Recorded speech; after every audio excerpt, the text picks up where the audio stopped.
Hey everyone, welcome back for another deep dive. And today we're going to be looking into something that a few of you sent our way about how China is using social media for espionage. A bunch of you sent us some news articles, some FBI warnings, even some stuff from Wikipedia. I gotta admit, this is giving me kind of serious spy thriller vibes. Yeah, it's a really interesting development in the world of intelligence. So you know how every deep dive starts with a good story. Well, this one starts with a U.S. Navy petty officer named Thomas Zhao, who was recently sentenced for sharing sensitive military information. And get this, he met the Chinese intelligence officer he was sharing with in a stock trading chat group on WeChat. It sounds like something straight out of a movie, but Yeah. cases like Zhao's are becoming more and more common. It's a really good illustration of what we call virtual espionage. And virtual espionage is a big deal. I have to admit, when I first read about Zhao's case, I was kind of surprised that they would target someone who's relatively low ranking. Like, wouldn't they be more interested in going after higher level officials with top secret clearances? Yeah, that's kind of the thing about virtual espionage. It's not just about going after the big fish, right? It's about casting a wide net, trying to gather information from anyone who might have access to something useful, even if their rank or their clearance level isn't that high. Think about it like this. They're trying to collect tiny pieces of a puzzle. Each piece might seem small and insignificant on its own. Right, but when you put all the pieces together, And you get a much clearer picture of your adversary's capabilities, intentions, and vulnerabilities. Platforms like WeChat and LinkedIn allow them to connect with millions of potential targets. So this approach can be incredibly effective. oh, okay, see what you mean. So it's less about finding one big secret and more about finding a bunch of little bits of information that when you analyze them together can be just as valuable. Exactly. And you remember the case of Dixon Yeo, the Singaporean national who used LinkedIn to recruit and pay U.S. military and government personnel for reports. Yeah, I remember that. That was all over the news. Yeah. And both Zhao's case and Yeo's case highlight another really important aspect of virtual espionage. It's the way they use seemingly legitimate fronts to mask their true intentions. Like Yeo created a fake consulting firm to recruit people and obtain sensitive information. So if they're not coming right out and saying, hey, want to spy for China, how are they getting people to share sensitive information? I mean, what are the tactics that they're actually using? Let's go back to the case of Thomas Zhao, because it's a perfect example of how these operations often work. Okay. A lot of times they start by approaching their target in an online space where that person already feels comfortable. Like for Zhao, it was a stock trading chat group on WeChat, a place where people are already talking about finances and investments. Oh, so they blend in, establish some common ground so people aren't suspicious right away. That's actually really clever. Right. And then they try to build trust by engaging in personal conversations. They'll show interest in the target's life, their hobbies, their family. Sure. They might even offer advice or support, making the target feel like they've found a genuine friend or a mentor.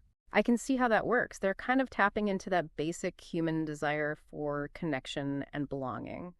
Like, we naturally want to trust people who seem to care about us. Exactly. Yeah. And once they've built up that trust, that's when they start looking for vulnerabilities. Are they having money problems? Are they unhappy in their job? Do they have any strong political opinions?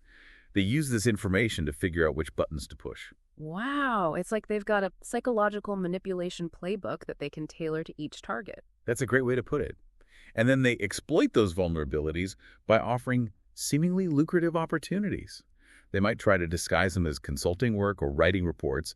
They'll dangle the promise of easy money or career advancement to try to prey on the target's desires or anxieties, just like Yeo did with his fake consulting firm. And the whole time, the target probably doesn't even realize that they're being tricked into sharing sensitive information. They probably think they're just doing some harmless side work.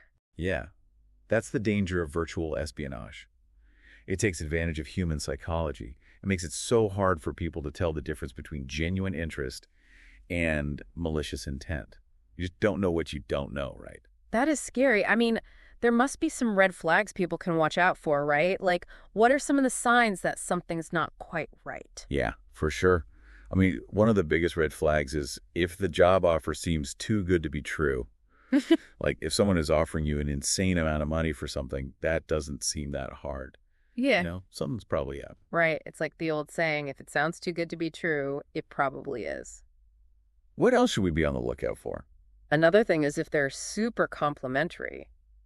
Like they're constantly praising your skills and telling you how brilliant you are. Sure. It's like, come on now. Yeah, they're laying it on a little too thick. Exactly. And often try to create a sense of urgency. Like they'll tell you it's a limited time offer or that you have to make a decision right away. It's just a way to pressure you into making a decision before you have time to really think about it. It's like those sales that say limited time offer, and it makes you feel like you have to buy something right now, even if you don't really need it. Exactly. And then you want to really pay attention to how much information they give you about the company. Are they kind of vague about what they do? Do they seem more focused on recruiting you than making sure you're a good fit for the job? That's definitely a red flag. Okay, so basically, if the recruiter talks more about how awesome the company is than about what you'd actually be doing, that's a bad sign. Yeah, for sure. And, I mean, these are just a few things to watch out for. But it's important to remember that even if you're good at spotting these red flags, it's not just about protecting yourself. Oh, really? What do you mean? Well, this goes way beyond just individuals being targeted. China's virtual espionage efforts have some much bigger implications. They're trying to collect as much data as possible so they can have a strategic advantage on the world stage. So this isn't just some conspiracy theory, right? I mean, there's actual evidence that China is using this data for something. Absolutely. The Zhenhua data leak is a perfect example.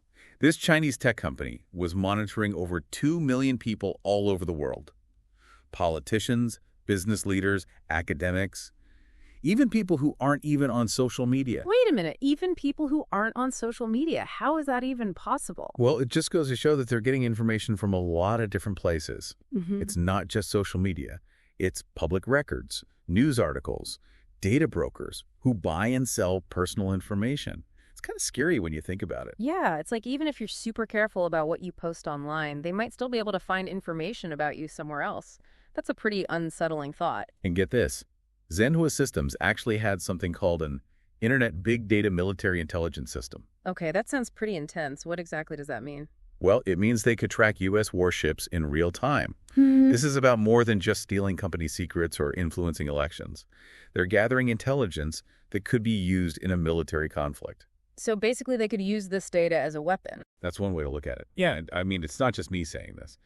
The CEO of Zhenhua actually talked about using hybrid warfare and psychological warfare. I'm not really sure what those terms mean. Could you maybe explain them a little bit? Sure. Hybrid warfare basically means blending traditional military tactics with things like cyber attacks, disinformation campaigns, and using social media to manipulate people's opinions. It's all about blurring the lines between war and peace to achieve your goals. And psychological warfare. Psychological warfare is all about trying to influence people's emotions and how they think, like spreading propaganda or creating division and distrust in society. Oh, okay, I see. So basically you're saying China is using this data not just to make money, but also to control how people think and act. Exactly. They're trying to gain influence on a global scale. And it's all happening online right in front of us. So what does this mean for the average person? Should we all be freaking out about being spied on by China? I don't think freaking out is going to help, but it is important to be aware of the risks and to take steps to protect yourselves and your information. Okay, so no need to panic, but we do need to be careful. What are some things people can do to stay safe online? Yeah, it does feel a bit like we're living in some kind of digital Wild West, full of possibilities, but also, a lot of dangers lurking around every corner. But you said there's hope, right? Yeah, absolutely. Yeah. I think there's always hope. But we can't just sit back and wait for things to get better. We have to be proactive, willing to adapt and challenge the way things are done. So what does that actually look like? I mean, what are some things that we can do to navigate this new landscape safely and effectively? Well, for one thing, we really need to invest in better cybersecurity. And I'm not just talking about like a quick fix. I mean, a comprehensive approach that includes strengthening critical infrastructure at the national level, but also educating people about how to stay safe online. So basically a top-down and a bottom-up approach? Exactly. It's got to be a team effort. And we also need tech companies to take this more seriously. They're the ones controlling the platforms where a lot of this activity is happening, so they have a responsibility to help. Yeah, I was just thinking about that. It seems like these companies have a lot of power in this situation. They do. And we need them to step up. They need to improve their detection and prevention measures. They need to work more closely with law enforcement. And they need to be more transparent about how they're collecting and using our data. Yeah. Right now, it feels like we're handing over all this personal information without really knowing what they're doing with it. Yeah, it's like a big black box. We trust them with our data, but we don't really know what's happening on the inside. Right, and that's not okay. We need more accountability from these companies, and we need stronger privacy regulations. People should have the right to control their own data and protect themselves from being exploited. Okay. So better cybersecurity, more responsible tech companies, and people taking more control over their own data. What else needs to change? Well, we also have to start thinking differently about international relations in the digital age. The old rules don't really apply online. The internet doesn't have any borders. It's a global battlefield. So we need new strategies for dealing with these kinds of threats. Exactly. We have to work together with our allies, share intelligence, and come up with coordinated responses. This is a global security issue now. It's not just about one country or another. But that sounds really hard. I mean, getting different countries to cooperate can be a real challenge. I agree. It's a tall order, but it's absolutely necessary. How we handle this threat will have a huge impact on the future of democracy, the economy, and global security. It's definitely a lot to think about.